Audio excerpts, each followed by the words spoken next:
Jon Allen is a columnist with Roll Call. He joins us now from our Washington bureau. Jon, I want to get your take on those comments that he made just now, saying that he's going to sue those women who said that he sexually assaulted them.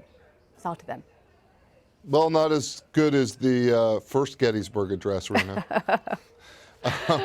I think, look, Donald Trump is trying to intimidate other women who might have similar stories from coming out. He is trying to argue to women voters who are basically disgusted by what they've heard, not only about the sexual assault allegations, but simply the way that he speaks about women. I think he's trying to stem the damage from that. So Donald Trump took this opportunity, told the press that he was going to talk about his first 100 days in office, and used it as an opportunity to talk about how he wants to use the court system to settle scores, which is usually what somebody who loses does if they're a sore loser. So I don't know. It is insane to me that national battlefield and cemetery there were used for that purpose. You know, it's something he does very often is threaten to sue. He even threatened to sue the New York Times over something that he didn't like that they published. Is this a winning strategy for someone who is down in the polls and has just a matter of weeks to try and get people on his side? It's hard to explain, Rena, other than to say that by threatening to launch lawsuits, I think he probably believes that some people will think that if he's serious enough to start a lawsuit, that it means that he's telling the truth, because most people wouldn't just frivolously start lawsuits. But Donald Trump has a long history of that, so I'm not sure how believable it is. When you heard the speech that he gave just a short time ago, anything substantive from the policy realm that caught your attention? Yeah, I thought it was very interesting that he essentially took his entire platform and said he was going to launch on it in the first 100 days. The promise that he made to talk about his first 100 days, he delivered on. He just didn't do it until the back end of the speech, I think, when most people probably weren't listening. So after he talked about suing people and talked about blaming the media and saying that Hillary Clinton shouldn't have been allowed to run for president, he actually did get into some specifics. He said, look, if you're going to add new regulations, you should get rid of 2 regulations. He said there should be a constitutional amendment for term limits on members of Congress.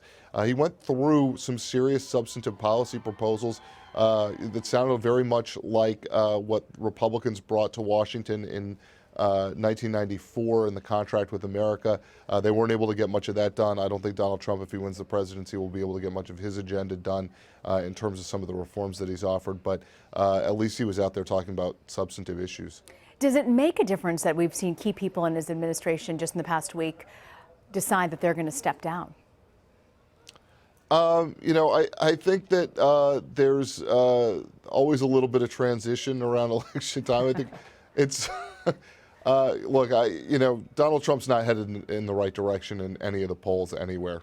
So that's he's in bad shape heading into this election. We know his campaign has suggested this month that it's going to focus less on expanding its base and trying to focus on the suppression of voter turnout that he says, suppressing in particular Clinton voters. What's the strategy with that one, Jon?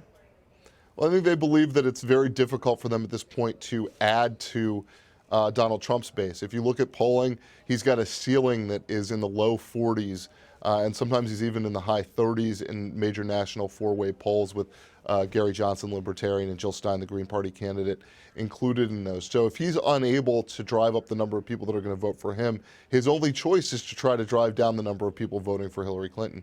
I think at this point the negatives on Hillary Clinton are pretty well baked into the pie. The majority of the country doesn't believe that she's honest or trustworthy according to polling, and she's still beating Trump by a significant margin in national polls and in most of the battleground states. So he's got his work cut out for him if he's going to try to get people to not show up. The problem for him, of course, is that he has made himself such a lightning rod for so many elements of the Democratic constituency and for a significant portion of the establishment Republican set that people are motivated to come out and vote against him. Jon Allen with Roll Call. Hey, Jon, thanks for spending your Saturday morning with us. Always my pleasure, Rena.